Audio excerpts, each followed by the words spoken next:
Once upon a time, in a land full of charm, there lived a great man, and this man owned a farm. We'll call him Farmer. He did no one any harm, built the entire farm with the strength of his arm. One day something happened that was cause for alarm. It started with the conversation held inside the barn between a horse, a hog, a chicken, and a frog late at night, away from the thickness of the fog. It wasn't the first meeting, they met many times before, inclined to pour into each other behind the door, which was a portal for moral lessons, important questions. The normal expression of this would be formal addresses, where each was unleashed to give a speech, to teach or even preach, in order to impeach or beseech. The first to speak on this particular evening was the hog. He began by acknowledging the horse, chicken, and frog.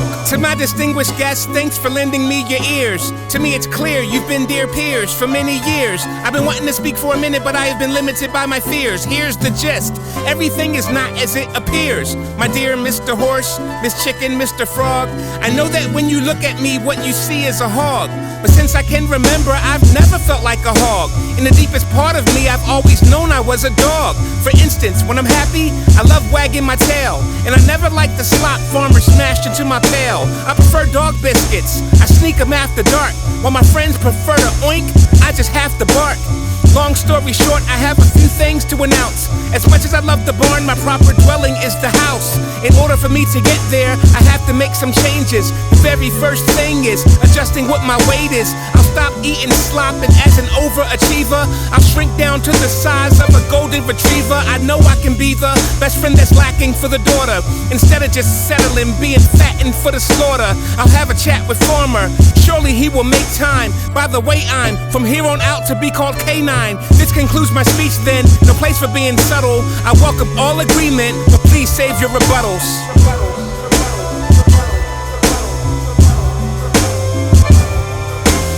Having made a passionate plea for his cause, the hog stepped down to near unanimous applause. After this, the chicken made her way to the podium. She said, I'm honored to participate in this symposium. I know I am not alone when I say I'm moved with delight. What a great time for K9 to speak his truth tonight. I support him wholeheartedly from the deepest soul's part of me, and I will go hard indeed to help old farmers see that K9 should absolutely have the house as his home. That being said, I have an announcement of my own. It's slightly different, but it's still kinda like my friend. At the time that I hatched, I was assigned to be a hen.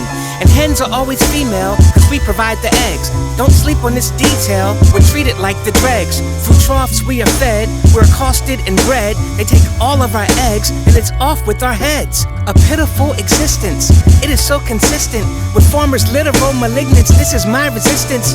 You were in my corner when I was born a hen. Now I declare myself a male chicken, cause I've been born again.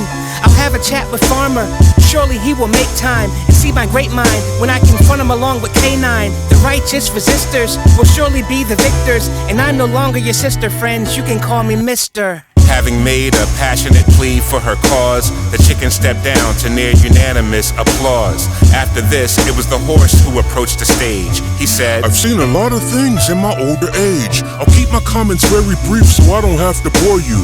Bottom line, K9, Mr. Chicken, I'm happy for you. Our lives are so very short on this farm today. Whatever makes you happy, I support you all the way. Plus, who does Farmer think he is trying to place limitations on you when you have the power of self-determination? It's you and you alone who will define your purpose. If he wants thoughtless animals, he can find a circus. I use the rest of my time just to say that I'm appalled at Mr. Frog, the only one who did not applaud. If you do not affirm these animals, then shame on you. Make plain your view, cause you got some explaining to do.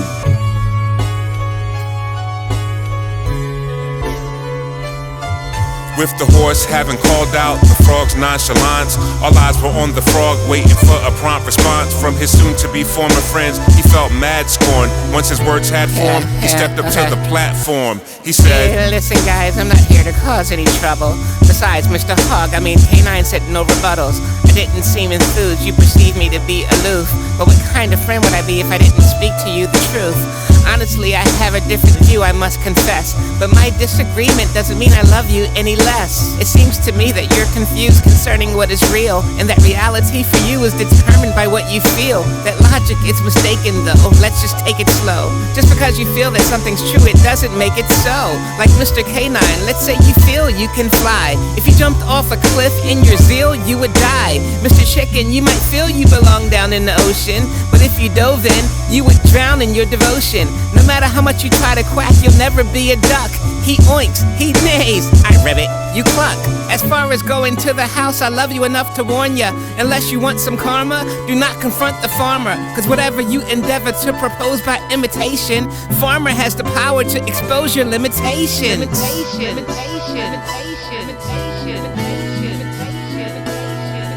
When the frog was finished speaking, the horse was so enraged that he lifted up his hind hooves and kicked them off the stage. He flew so far away that they never saw him again. The group was all ashamed that they ever called him a friend. His vivid intolerance on exhibit made them livid. They never thought that with his ribbit he could be a bigot. With the frog out of the way, time for the plot to commence. Catastrophic events forthcoming with lots of suspense. They'll hop the fence with the mob of friends. If he's not convinced, they'll knock some sense into the farmer and stop his defense. If farmer met their demands, they wouldn't have to pounce. Just set Mr. Chicken free, let K9 in the house. They waited a couple of months for K9 to drop the weight. Found many other animals willing to cooperate. At the appointed time, all were gathered in the barn, with K9 as the leader of the animal farm. He gave a rousing speech, and when it was dark and late, he led them through the gate up to the farmer's estate. When they got to the door, the horse gave a knock. The door flung wide open and K9 was in shock. It was the farmer's child, his son meek and mild. Their rage against the farmer made the animals go wild. Without hesitation, exerted all their power, attacked the poor child, and he was murdered and devoured. Oh man, Shai, you can't end it like that, man. Why not? That's crazy. That's a horrible ending. What you want, a Hollywood ending? Come on, you gotta do something else, man. Are you serious? Can you end it another way, please? Alright, check this out. At the appointed time, all were gathered in the barn, with K9 as the leader of the animal farm. He gave a rousing speech, and when it was dark and late, he led them through the gate up to the farmer's estate. When they got to the door, the horse gave a knock. The door flung wide open and K9 was in shock. The farmer had his gun, animals start to run. K9 and Mr. Chicken shot down one by one. The very next morning, after the man awakened, the farmer had chicken, waffles, eggs, ham, and bacon. You happy? I mean, I guess that's a little better. It's still kind of dark, man. Yeah, it is. I don't understand. Like how does this all tie together? Well, actually, they're both kind of true. Let me explain how.